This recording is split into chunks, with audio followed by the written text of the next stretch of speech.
तो ये सेकुलर कैसे है? आज इस मूल सवाल के साथ देश के बंटवारे की बात चल रही थी तो मुस्लिम लीग भी दो राष्ट्र की बात कर रही थी और हिंदू महासभा भी दो राष्ट्र की बात कर रही थी। जिन्ना भी बंटवारा चाहते थे और सावरकर भी बंटवारा चाहते थे।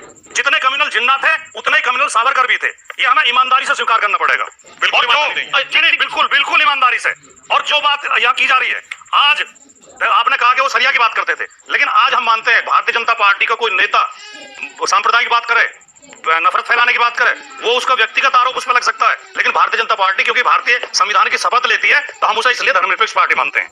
आज भारत में जितनी भी राजनीतिक पार्टियां हैं, भारत के संविधान से अलग हटके कोई पार्टी चल ही नहीं सकती। ठीक है सुधांशु, जवाब उन्होंने एक ब्रिटेन पॉइंट रखा, उसका जवाब क्विकली। अच्छा, आप बता दें कब जिन्ना ने कहा और कब सावरकर ने कहा, बताइए। जिन्ना के हाँ अब मैं बताता हूँ, 1940 में बता रहा हूँ, दो राष्ट्र का सिद्धांत आया 1875 में। अल्ताफ हुसैन हादी और उन्होंने पूरी एक कविता लिखी उसके ऊपर। उन्होंने साफ साफ कहा, उन्होंने यह कविता लिखी थी, वो दीन हिसाजी का बेबाक बेड़ा, निशा जिसका अक्सा आलम में पहुंचा, नदीना में अटका ना मंजिल में टक्का, मुहाजिर हुआ कोई इंसान है जिसका किए पैसे पर जितने सातों अंदर वो डूबा नहाने में गंगा क्या कर। उन्होंने कहा हिंदुस्तान में रुका था इस्लाम का कारवां, यहीं से खड़ा करे सावरकर तो पैदा हुए थे भाई मुश्किल, कहां आप लेके चले आते। उसके बाद सर सैयद अहमद की जाके बातें सुन लीजिए, कहीं की बात कहीं। चलिए ठीक है, यहाँ तो आपको लगता है सावरकर थे, जिन्ना थे, ये ईस्ट तिमोर में काहे अलग हो रहे हैं, ये चेचेनिया में काहे अलग हो रहे हैं, ये सोमालिया में काहे लड़ रहे हैं, ये सुनिए आप ये कहना चाहते हैं मुसलमान अपने आप में समस्या है? मैं आप ये कहना चाहते हैं? नहीं, आप क्या कहना चाहते हैं? यही तो नफरत भरी सोच है।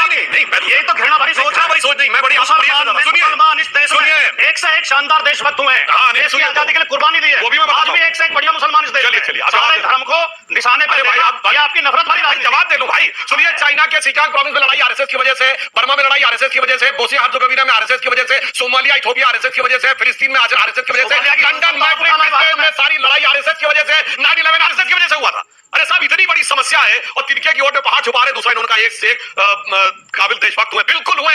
ये बताइए पहली शहनाई किसने बताई थी? उस्ताद बिस्मिल्लाह खान ने। उनको भारत रत्न कब मिला? 2001 अटल जी के जमाने में। क्यों नहीं मिला 50 साल तक सेकुलर सरकार के जमाने में? अब सुनिए, वीर अब्दुल हमीद को परमवीर चक्र मिला 2015 में, 85 वर्षगांठ हुई। कोई शख्स सूरमा दिखाइए जो वीर अब्दुल हमीद के घर पे गया हो। हमने उनको दिल्ली में बुलाकर पूरे परिवार को, उनकी पत्नी भी थी, सम्मानित किया। डॉक्टर एपीजे अब्दुल कलाम के नमाज़े जनाजा में कोई शख्स इनका सूरमा गया हो? बताइए। कहते हैं केवल बुरहान बानी और फलाने के नमाज़े जनाजा। और सुनिए, उत्तर प्रदेश के आजमगढ़ में भारत की सेना का पहला gallantry award winner brigadier Mohammad Usman, उसके घर पे नहीं जाते। इनकी पार्टी के और इनकी पार्टी के लोग आजमगढ़ में संजयपुर में जाके आतंकवाद के आरोपियों के आगे साथ झुकाते हैं। अच्छा और सच्चा मुसलमान नहीं अच्छा लगता, अपराधी और आतंकवादी अच्छा लगता।